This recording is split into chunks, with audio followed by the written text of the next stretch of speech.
So create the connector. Here the name we can provide invoicing, custom invoicing, and then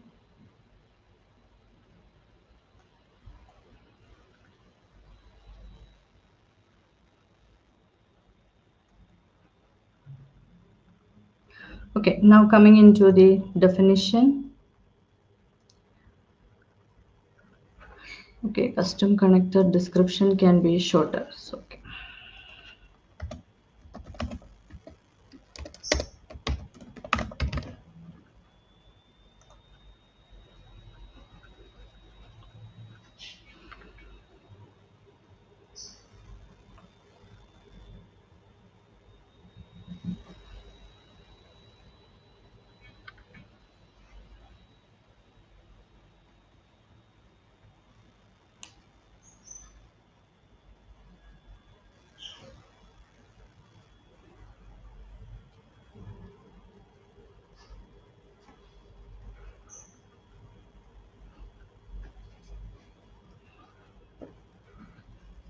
Now just back into this. So here it is, our invoicing custom. So just click on this ellipsis, and here I'm going to update from Open API file. So here this Swagger file we have downloaded, and that file we are going to upload and then continue. So here you have seen that it is this host name again, it's disappeared. We should have to add it again, and then we didn't configure any other things. We only uploaded the file, and here you can see the authentication type API key is added. And then go to the definition, and here you can see the definitions from the Swagger. These functionalities, it has been added there as definitions. So here some of the definition is having some warnings, so we should have to clear that. So just to check this, and here the summary is not given, so just provide the summary.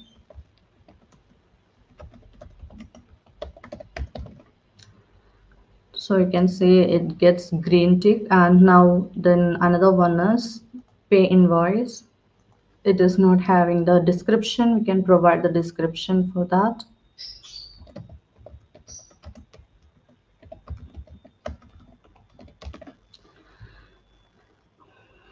Okay, so we have added everything, like it is all coming as in a green checkbox.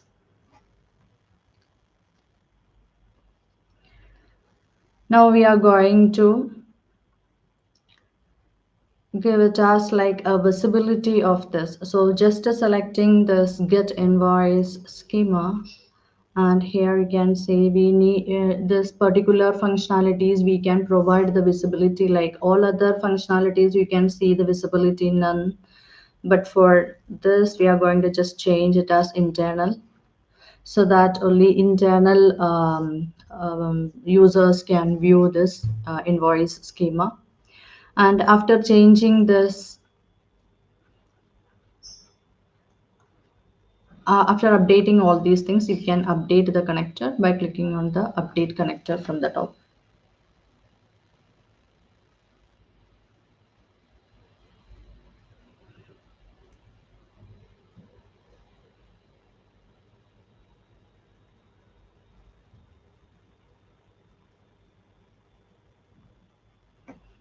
Okay, now we are going to test this.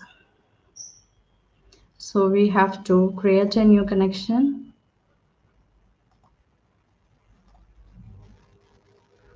and here the API key which we have open here. So just copy it and paste it here and create the connection.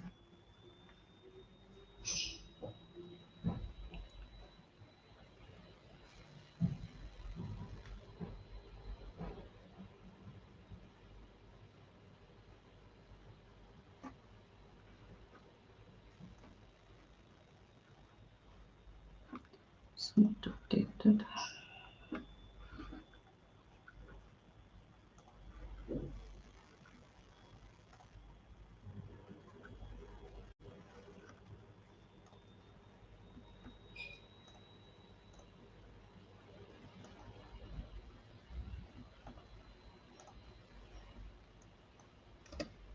So while we're waiting for that, Frank, it's like Emeka is on the lobby. Can you admit him, please?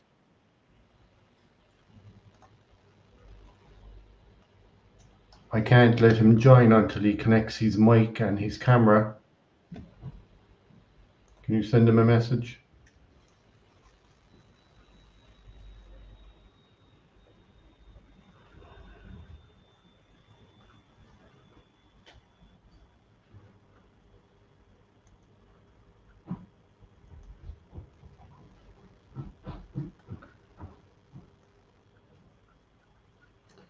It's not checking up. Okay, so I'm just checking the list invoice types again. Let me check it again.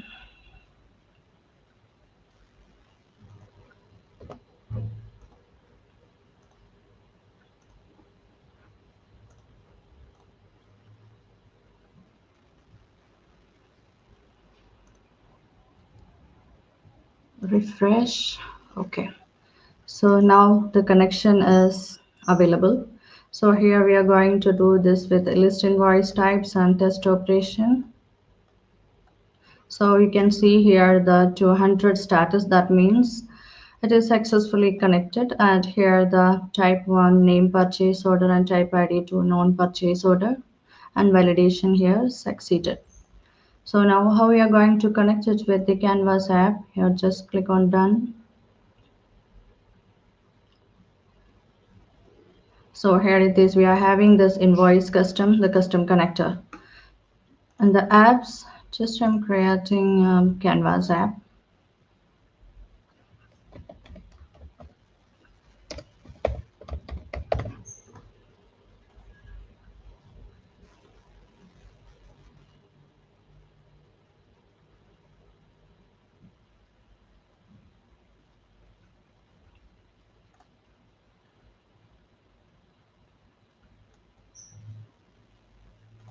Okay, here for the data, just adding connectors. And here you can see my custom connector invoice custom.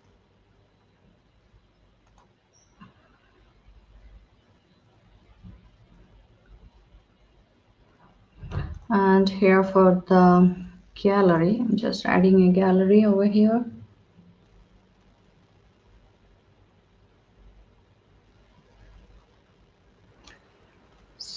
So this connector I have added, this custom connector, and for the items, so there is this condenser invoicing. This is not ours. Okay, 1 second, let me add one more. This invoicing custom.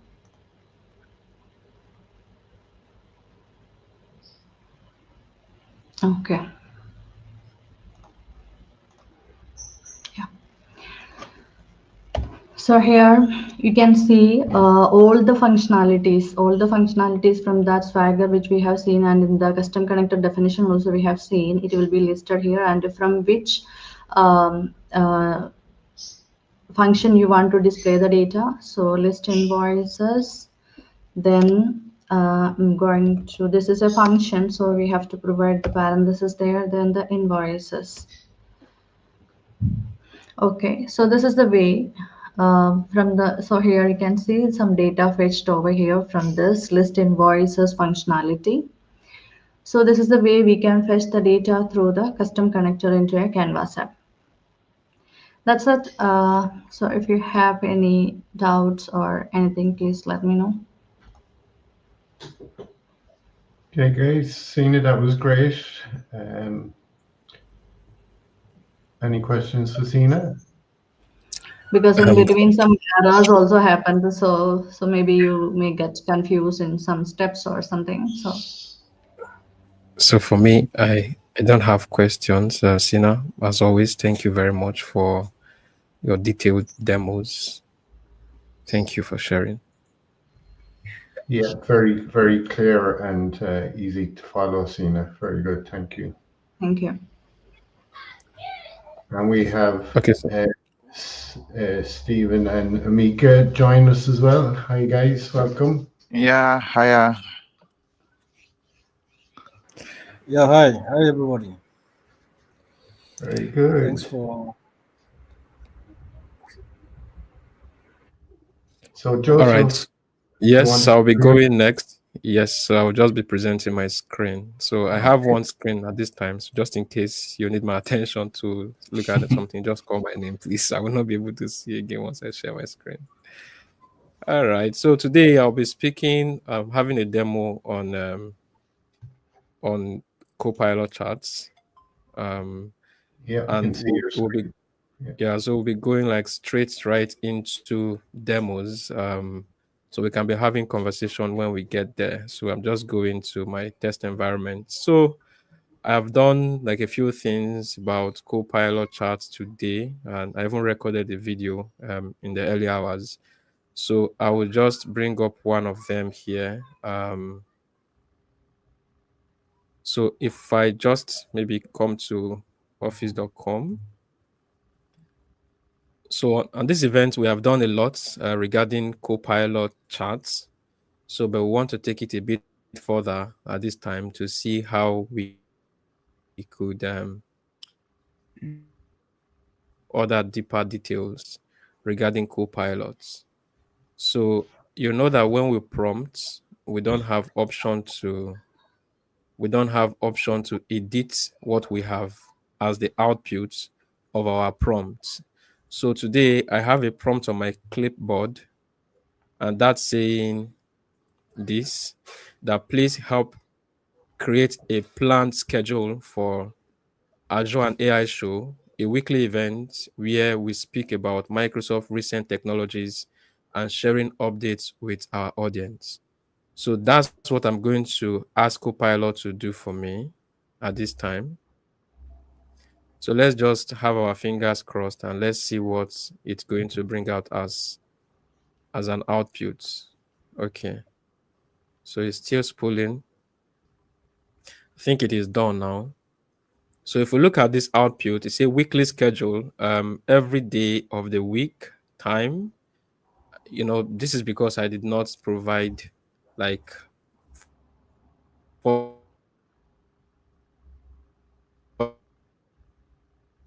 further details to the host and all major point of consideration for this demo. What I wanted to see is that before now, the only option we have down here is the copy option. But a few weeks or months back, we had this announced by Microsoft, the editing pages. One thing you should see about the outcome or the output of this prompt is that right here, you can't do anything, right? You can't edit anything. You can't make any changes to it. So, and you could copy, and if you copy, it is just what the content is that you will have copied. Of course, let me just try to paste that here. You will see that it is what I have. It is what I have on that, output of the prompt that I will have there. And regularly or normally would have copied this to maybe to Word or to PowerPoint and then start using it. But editing pages is very, very cool. So what this does is that it transfers what at this point you can edit what you have as the output. You can see create a plan. It's still loading, but while it is even loading, decide to come here and then instead of please help create a plan, you can say Azure and AI plan. So that means I can do this and I say Azure and AI show. I can do this and I say plan. So makes sense. So sure, I'll be happy to help you create. I may want to remove all these, right? I can remove them. So right inside my Copilot pages, I could do this. So, there's the last part of it that you say, would you like to, so I can also remove this. Now it is editable. I can do some stuff. What I want you to look at now is if I also come here and I do the second prompt, create a tabular monthly schedule, right? And uh, plan and make Labrat the team lead of these events. So if I do this, now let's look at something. If that brings out the output for me is in a tabular form, but if you look at this output here, the table itself is not editable. It's not even looking nice itself. If you look at it, you can't do anything. You can't filter. You can't edit. You can't do anything. But mind you, by the left-hand side here, we had something here. Now, what are you thinking? If we hit on the editing pages, is it going to replace this or is it going to get appended to it? That is one question that you want to verify. And if you are curious too, you want to know what happened since I have an existing and ongoing work. So let's click on editing pages. You will see something that it's just going to append it to at the ongoing project, right? And then additional notes are here, and then I can also remove this. And yet, this is not very collaborative because at this point, even though we have all this here, we could actually do a lot here. We can now come, we can filter, right? We can sort in ascending and descending order here. We can do a lot with what we have at the moment. Just like you can work on a table, you can also come to insert rows. You can insert column below. And just like you can do in your regular, table inside of your text editing tool like Word or maybe Excel and so on. You can actually do a lot with that. You can decide to remove the S, put the S, and all of that. Now, the point is, even as it looks now, it does not really look great because, again, it's just by the side of the screen. And so, what I can do first of all is to come here, just copy link to page.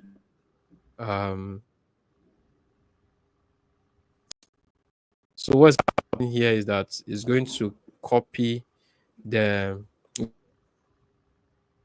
document somewhere else outside of the Copilot, and then somebody want to think this link is going to lead us to where it is leading us to Microsoft Loop. So if I click on to open that, you will see that the content of that Copilot is opening in another document another application called Loop. So the editing possibility of your work in Copilot charts or pages, Copilot pages, is powered by Microsoft Loop. So that's why you can see this here. So now inside of Microsoft Loop, you can see me here.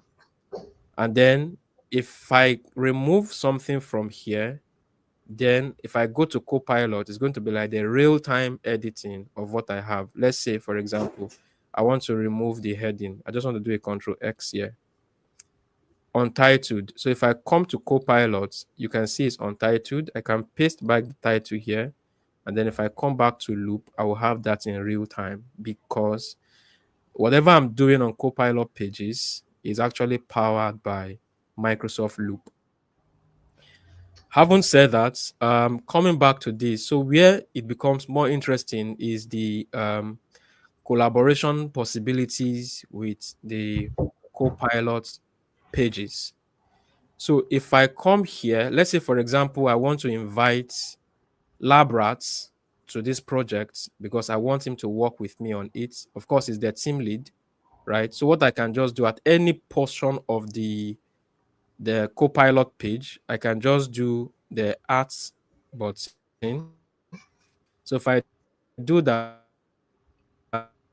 I'll be able to mention Labrats. So I'll do that again. I don't know why that was not okay. I'm supposed to put the name, right? So I'm putting Labrats. The Labrats is my lab user. So I'm going to click on here. And if I do that, you know what is going to happen? It will tell you that to give this person access and notify them, click on this message. I will tell you something. If I click on this, it's going to process, it's going to process and then tell me that currently this page, so these recipients don't have access to this item. They will not be able to see or reply to your mention unless you give them access. Now, I must tell you something. If you want LabRat to have access to view only, let's say he's a manager of a particular project, you just want him to see the proposal, and then he should not be able to edit it at that point, you should not do this, because if you do this, it's going to give him the edit permission. Now, let me close this out. We'll come back to it. So as it stands, LabRat does not have access to what we are working on. I'm going to click on this.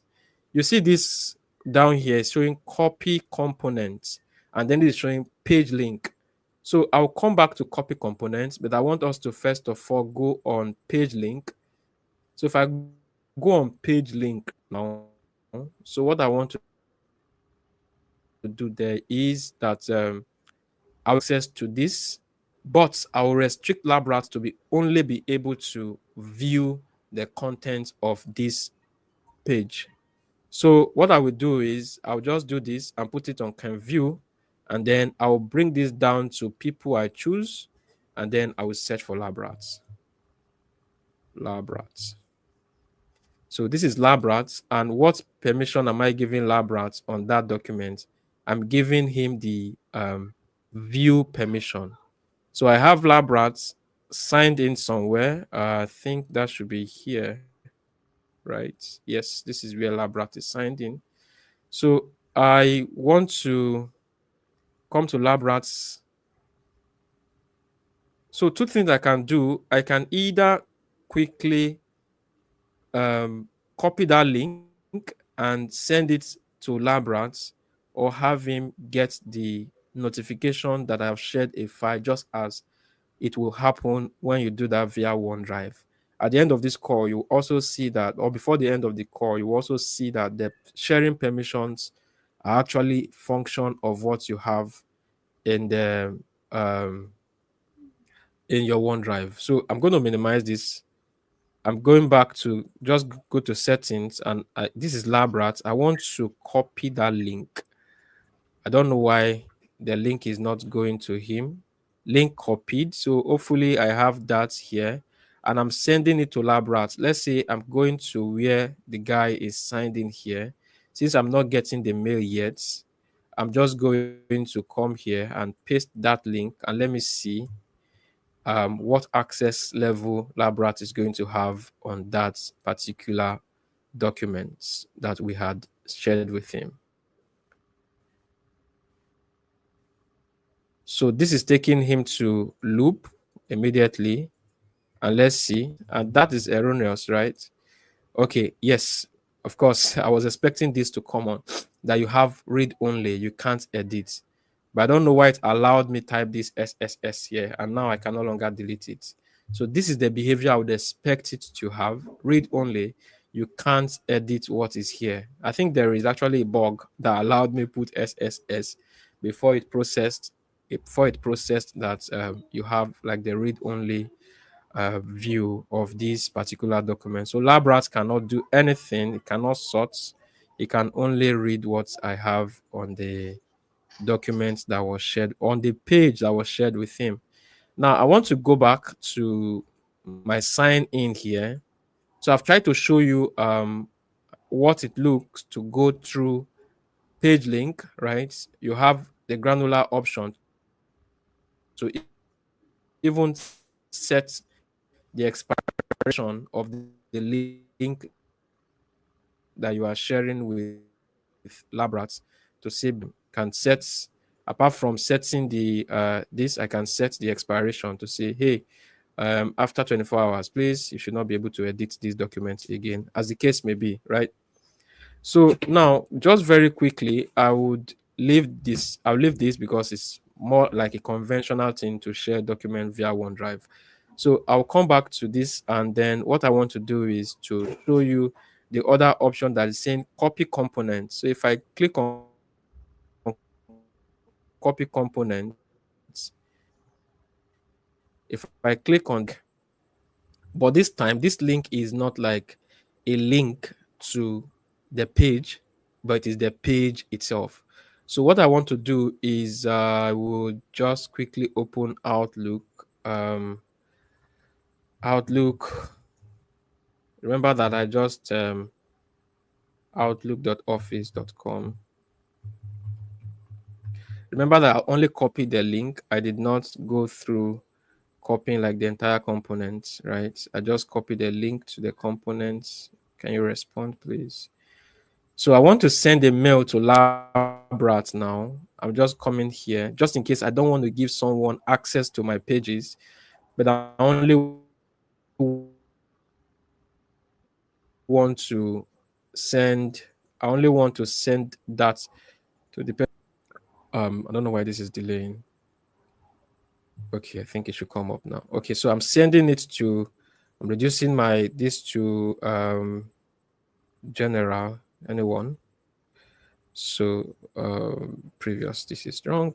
Don't bother about that. Is my retention label, my sensitivity label. So now I'm just doing Control V, and you would find out that what is pasting at this point is that page, but it is bearing that is a loop. Remember, I've mentioned this guy, but even up to now, he has not been given access to what is available here.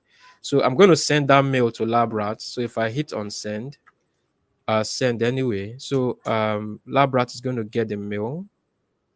I'm just going to Labrat, sign in here, and so I've got that mail already. I'm just trying to.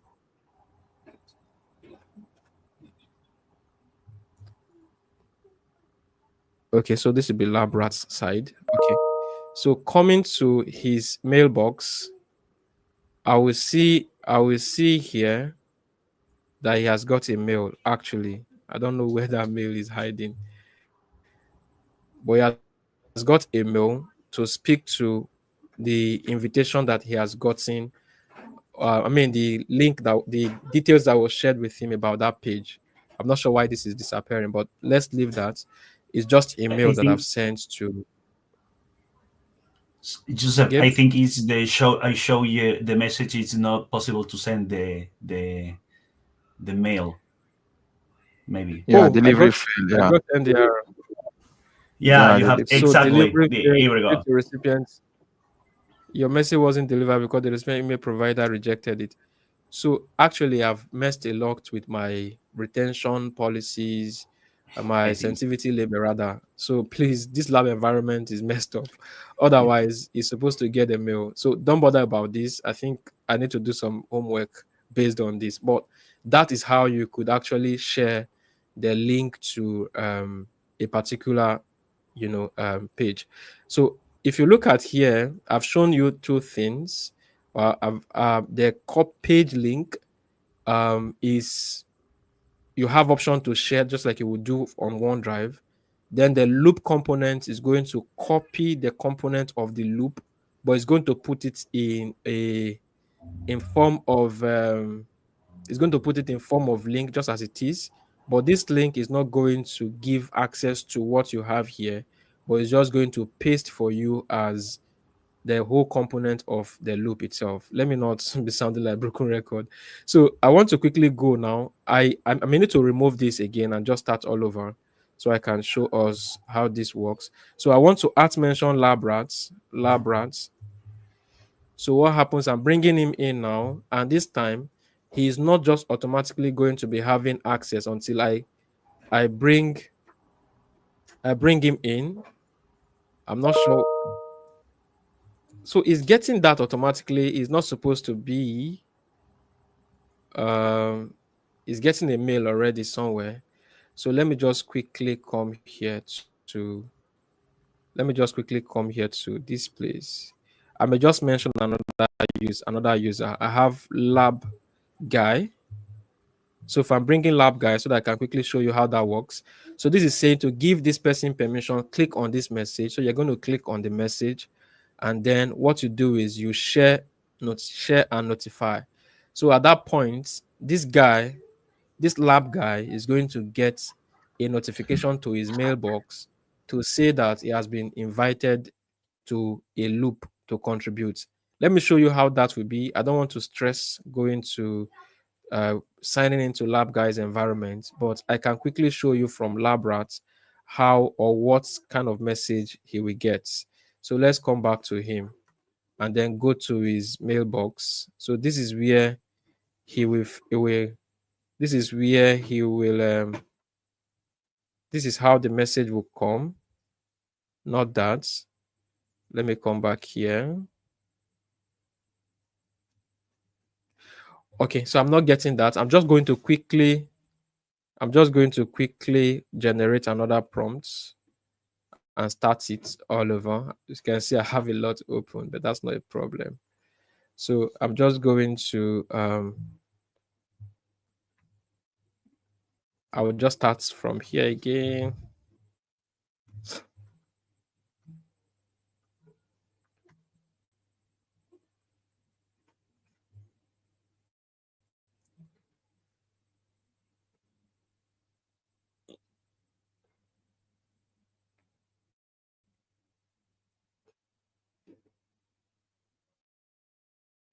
Fresh prompting.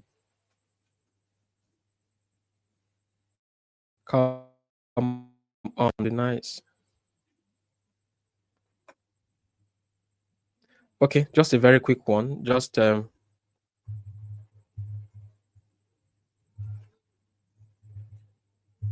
weekly work schedule. So I'm just going to do this. So this is shorts. So I'll just hit on this, editing pages, which we've done already. So this is like a new work ongoing. So when this happens, the next point I want to do is to bring in someone into the project. So this is okay. I could edit this, but I want to bring in somebody. I just want to show us a sample of how it is when I bring in LabRat to this. So it will just say this, and if I click on this, but remember that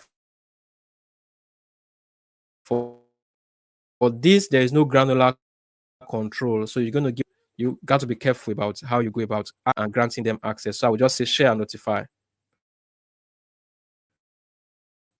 Expect LabRat to get a notification.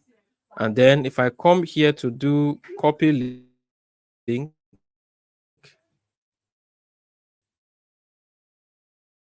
this link is going to give me access to the loop. Okay, so if I copy this and put it here, you already know that it's going to give us access to loop where I can also edit that project.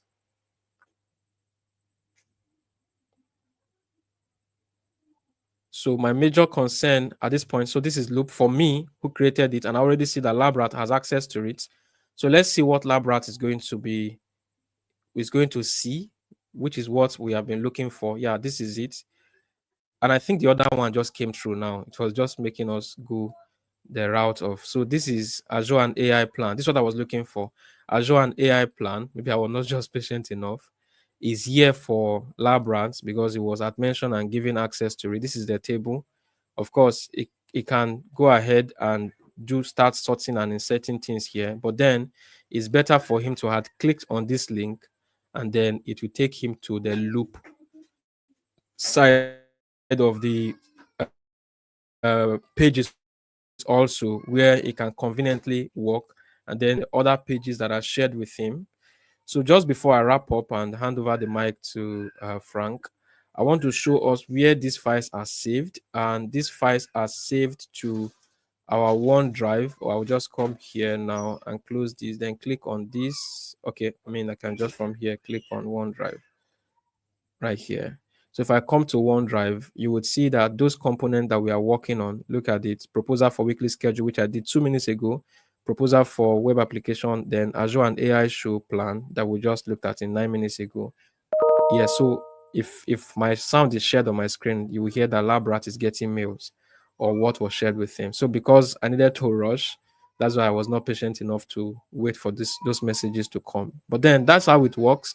You can prompt from your prompts, you edit them in pages, and you can invite people to give them different level of access to what you want them to be able to do, to view, to edit, to give them timeline for expirations and all of that, based off on what you can truly do from your OneDrive as well. Because of course, from here, you can see that the OneDrive is showing that it is carrying loop components. So that's how much I like us to see.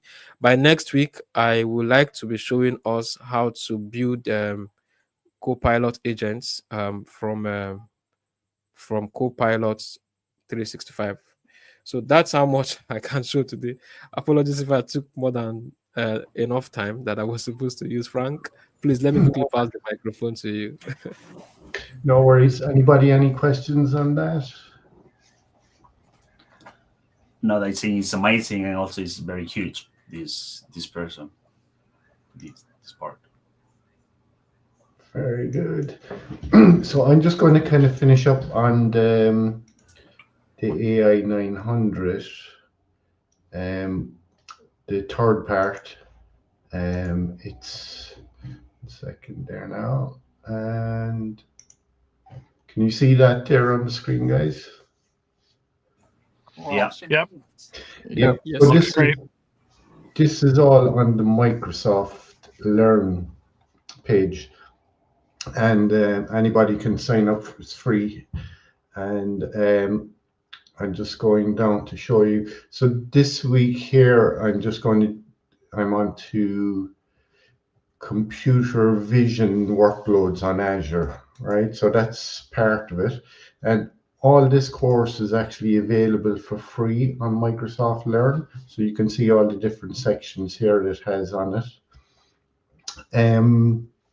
There's also a sandbox. You can launch a sandbox. You can take practicing assessments if you want to do the exam, and it tells you everything about it there.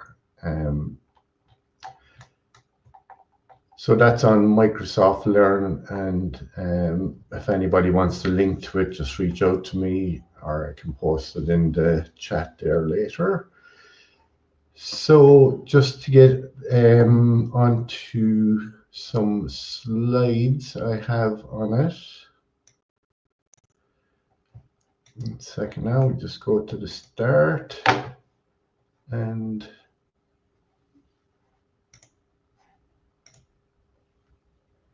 so as I said, this is exploring computer vision on Azure. So that's section 3 in the AI 900. So it's kind of broke up into 5 sections. This is section 3, so I have a few slides on that. So like there's in this presentation, we will first understand what computer vision workloads on Azure entails.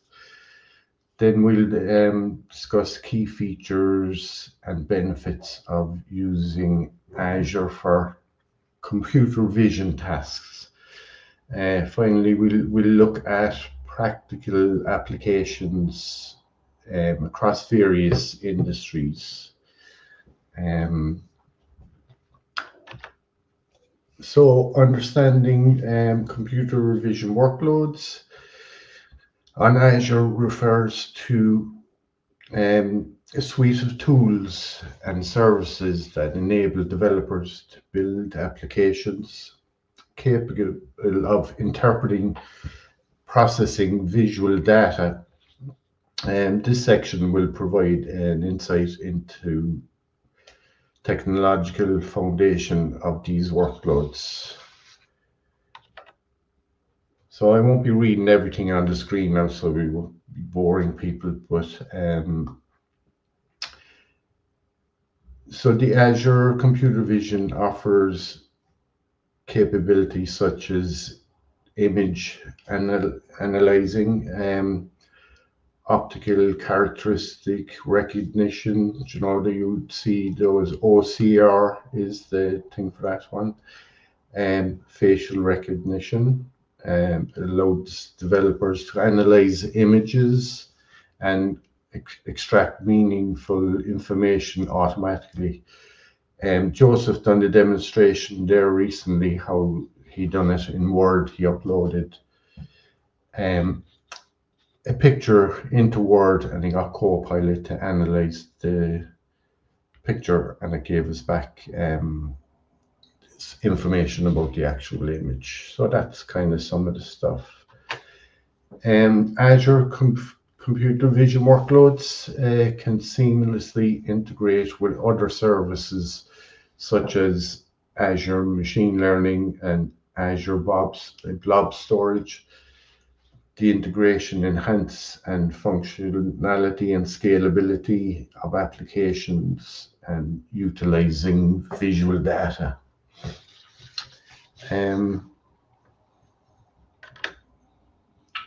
So the key benefits, this section will cover features and benefits of utilizing Azure computer workloads or vision workloads. Organizations can leverage these features to improve their operational efficiency and drive innovation. So you can see some of the pictures there, like, you know, industry and offices. And so scalability and performance. Azure provides highly scalable platforms that can accommodate varying workloads, right, to ensure optimal performance for real-time and batch processing tasks for computer vision projects. So in this part here, we'll explore how computer vision workloads on Azure are being applied across different industries, showcasing their versatility and effectiveness. And you can see there in the second part there, like pay-as-you-go models, right? So you only just pay for what you actually use. And that section as well is in the AZ900. So it's got all about pay-as-you-go. So companies or individuals, they don't have to pay a big chunk of money up front to buy loads of resources when they're not going to use them. So they have this pay-as-you-go model, which is very good.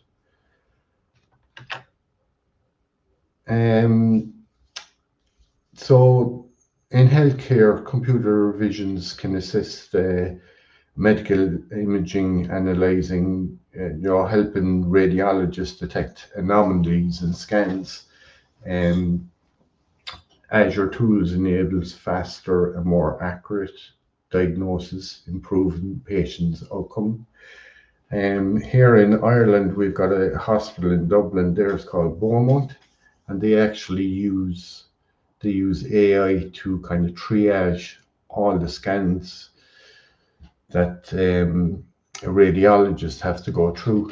So what they can do is they can actually detect the ones that have something wrong with them, and they can push them up to the top of the queue so that patients are not waiting days before radiologists to get around. So they can then pull out the ones that need attention straight away. So that's kind of one example of it. I suppose retailers use Azure computer vision capabilities for inventory management, customer behavior, and it can enhance shopping experience through personalized recommendation based on visual data. So vision systems like in AI is a very big part. So yeah, I just kind of covered that section there about enhancing customer behavior. So Azure computer vision workloads, after robust features that empower organizations to leverage visual data to various applications, by understanding and visualizing these capabilities, businesses can drive efficiency and innovation.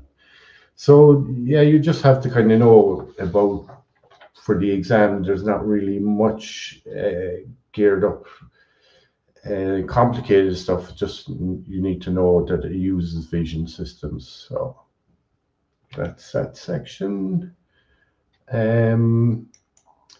I did have some word stuff on it here. So we kind of said, look, vision systems, right? In the main part is health. They're using it for X-rays, MRIs, and CT scans, as I said, to triage them. And retail and manufacturing, then they use it for security surveillance as well. Agriculture can use it, to monitor crops' health. The vision systems can you can scan kind of if there's blight on any of the stuff or whatever like that.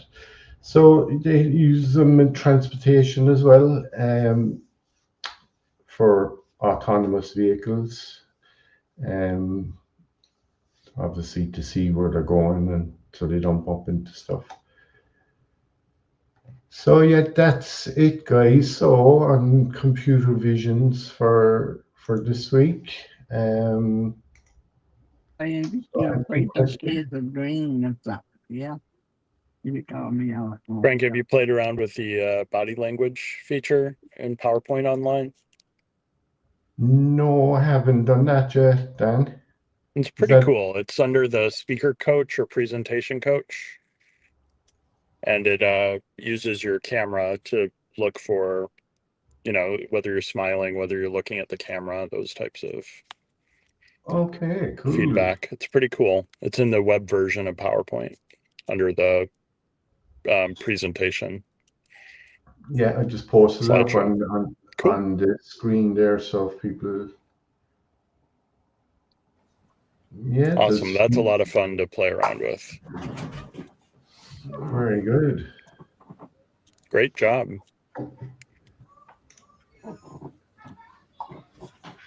That was a nice one, Frank. Thank you very much for that contribution. So for guys that are preparing for the exam, Frank, I guess you have a forms that you created for some kind of details in questions and how it can help people prepare for the exams too, right? Yeah, I'll probably do that in the last section. I'll probably go through sample questions and the practical exam, that the practice exam, in Microsoft Learn, whereas where people can kind of go in and practice they're not the exact questions, but they're close enough. And if you get over, Microsoft recommends that if you get over 80% 3 times, you're good to go to do the exam. Yeah, that's going to be helpful as well. If you can also add that to your schedule. Yeah, definitely. Yeah, that'll be in at the end. I'll show people how to do that one. Okay. Also, I use Microsoft Forms to kind of put out some sample questions as well, for people who kind of, you might get stuck on a particular one. They might be asking, is this regression or is it classifications? Some people get confused. Yeah. For the AI 900, these, and the other responsibility model, that one where it's talking about fairness and bias and the responsible AI. So Frank, I think we should be thinking of how to go for 102 by now, right? Are you considering that? The AI 102.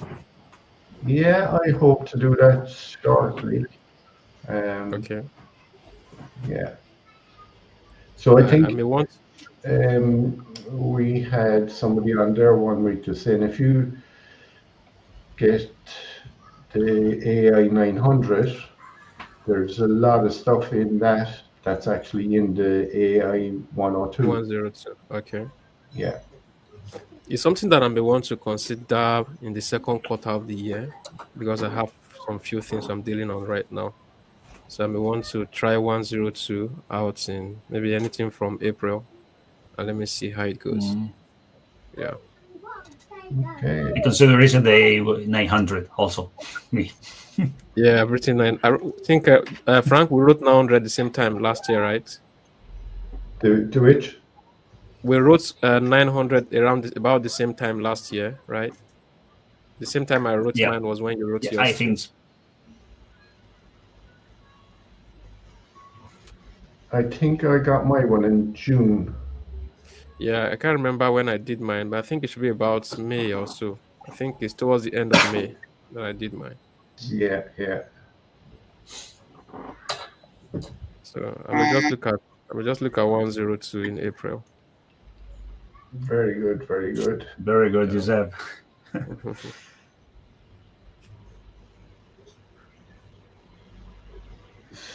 So you're still driving there, Dan, are you? Bumpy road, I I'm guess. not doing the driving, but I'm still in the car.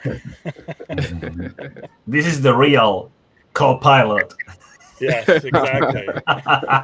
Exactly. So, yeah. This is the Yeah. real co-pilot. Well, So Dan, you have the virtual background on your mobile as well? I just noticed it's so I'm using the StreamYard app for iOS, and it looks like Okay. it supports the virtual backgrounds now too. Well, that's great. That's great, Yeah, man. it's pretty Yeah. cool. Mhm. It does the only thing it does not do that I can do from either the Safari browser or from other computers is you can't add your channels yet Oh, from the mobile. So that's the only downside that I haven't found in the mobile version so far. okay. But it's really nice when you're on the go and you want to join as a guest to an event, or if your phone is the easiest thing for you to use. Yeah. Then it looks like it supports the vertical video as well. Okay. Yeah, you showed this the last time as well.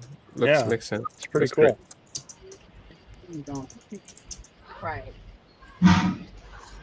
What? I how about see the talking AI? StreamYard, StreamYard has partnered with Microsoft. Are they giving any free to MVPs, I wonder?